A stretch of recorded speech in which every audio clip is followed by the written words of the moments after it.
안녕하세요. 한국 정치를 알면 알수록 너무 기가 막힌 사실을 많이 발견하게 됩니다.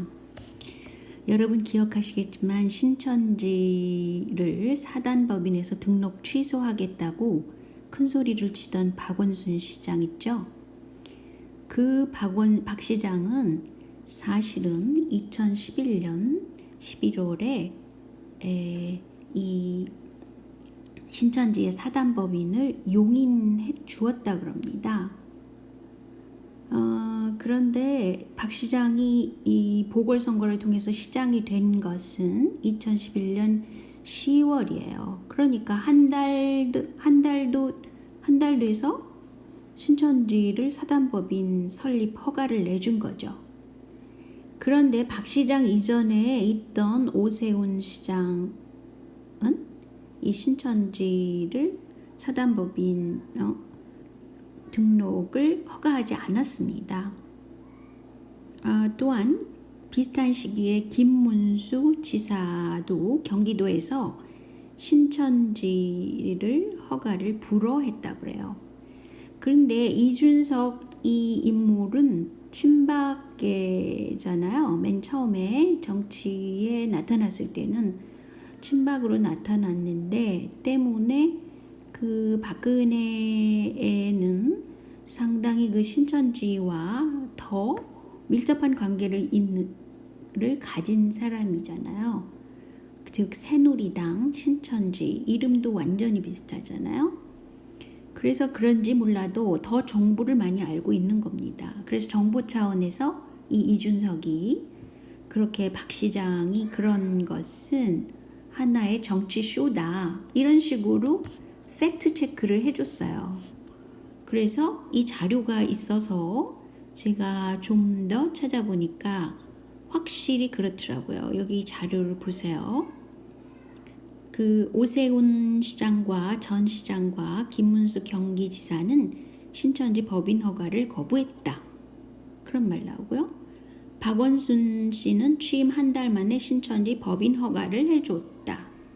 이런 말이 나오잖아요. 그래서 참 어처구니 없는 진실을 알게 되는데 보통 일반인들이 이 기부금을 내게 되면 그 세금 면제 부분이 좀 있을 거예요. 보통 상식적으로 그렇습니다. 근데 박 시장의 경우 신천지 기부금 납입 증명서를 받게 해주었다.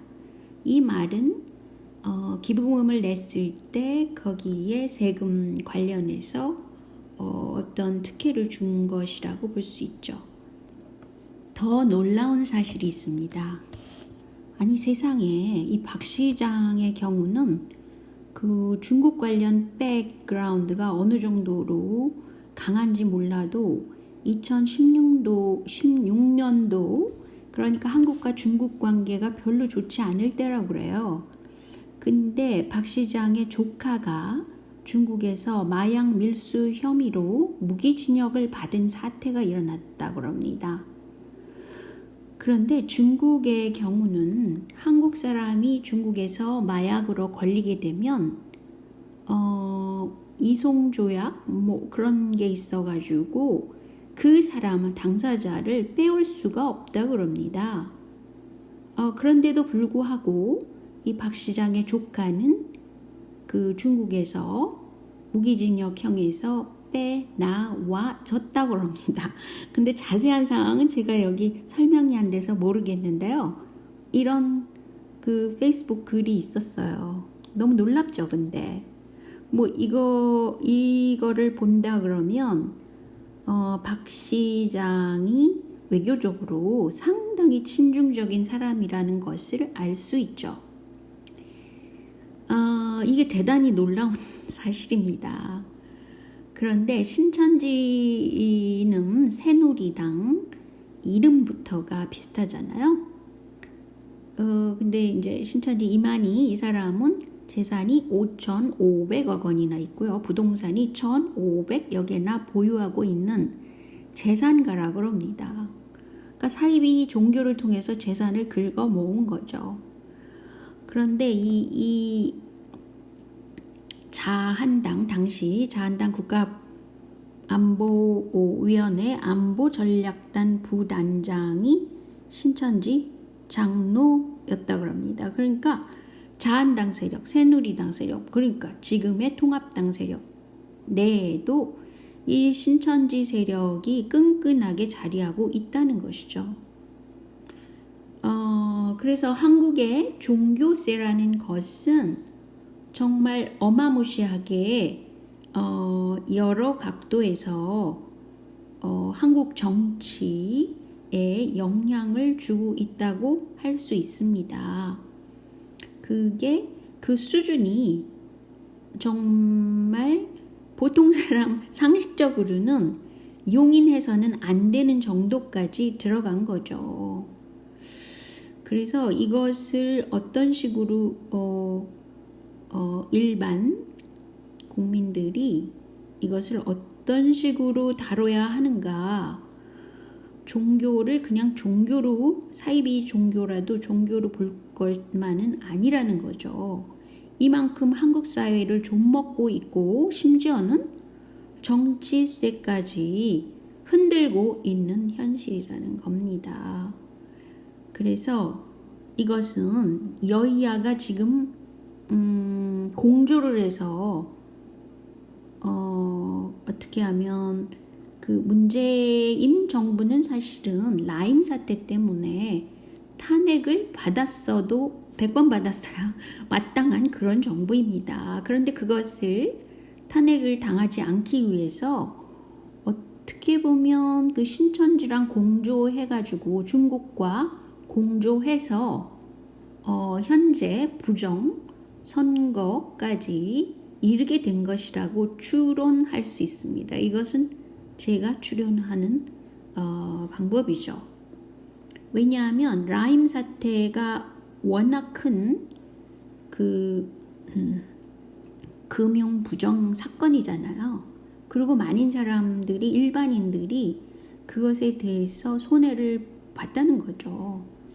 그럼에도 불구하고 뭐 여러 가지 게이트가 있었는데, 지오용 게이트도 있고 라임 사태도 있는데, 라임 사태는 정말 큰 사태였습니다. 그런데 이것을 덮기 위해서 신천지를 이용해서, 신천지, 중국의 우한이라는 지역은 기독교 계통이 많이 들어가 있는 그런 곳이라고 그래요. 왜냐하면 홍콩 사태 이후에 중국 정부가 3사람이 이상이 모이면 안 된다, 뭐 이런 것을 규칙화돼 있다고 합니다. 근데도 불구하고 신천지가 거기 들어가서 전도 비슷한 사업을 했을 거 아니에요. 근데 해필이면 왜 그 시일에 신천지가 거기 들어가 있다가 들어왔을까? 그리고 한국의 대구 지역을 중심으로 이것을 퍼뜨렸잖아요. 근데 대구 지역이라는 것은, 대구시장이 오히려 친중적인 사람이더라고요. 그런 것을 볼 때 이 신천지, 또 중국에서 그 코로나 바이러스를 들여다가 한국에 퍼뜨리게 된 것은 어떤 정치적인 이유가 있지 않았을까? 왜냐하면 뭐 라임 사태라든가 각종 지오용 게이트가 그 다음에 또 나타났죠. 그런 것들을 덮기 위해서 일종의 신천지와 현 문재인 정부가 공조를 한 것이 아닌가, 이렇게 추측이 가능하단 말이죠.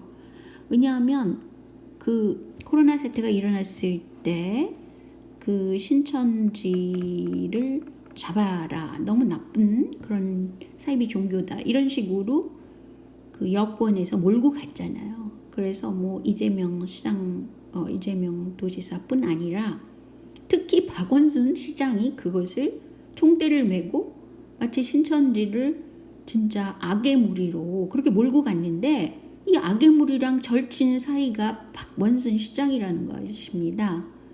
세상에 어떻게 이렇게 그 자신들의 그 잘못, 허물을 덮으려고 그 적을 만들어서 그 정치 쇼를 하는 거죠. 이거 완전히 쇼라고 생각합니다. 그래서 그 많은 그 일반인들과 의료인들이 너무 고생을 했잖아요. 그럼에도 불구하고 그 초기에 그것을 잡지 않고 어느 정도는 이 코로나 사태를 용인하지 않았을까. 그래서 초기에는 그 감염자 수가 굉장히 높았잖아요. 그랬다가 그 의료진들이 우리 한국은 그 의료 시설이나 의료 수준이 상당히 높기 때문에 그 덕을 톡톡히 본 거죠. 근데 지금 라임 사태라든가 또 지오용 그 문제를 가지고 그 누가 그것을 얘기를 하겠습니까? 또 마찬가지로 중국을 보면은요, 그 코로나 사태가 일어나기 바로 직전에 시진핑 주석은 굉장히 궁지에 몰렸었다고 그래요. 홍콩 사태 일어났죠. 그런 문제도 있고 외교적으로도 그렇고 또 경제적으로도 궁지에 몰렸었다고 합니다. 그런데 코로나 사태로 인해서 모든 그 일반 그 중국 사람들뿐 아니라 전 세계가 모든 걸 잊어버리는 거예요. 모든 그 문제점들을. 그리고 그런 것을 볼 때 이것은 정치적으로 상당히 많이 이용을 한 것이 아닌가, 결과적으로 볼 때 그렇습니다. 그래서 오늘은 제가 여기까지만 하겠습니다. 안녕히 계세요.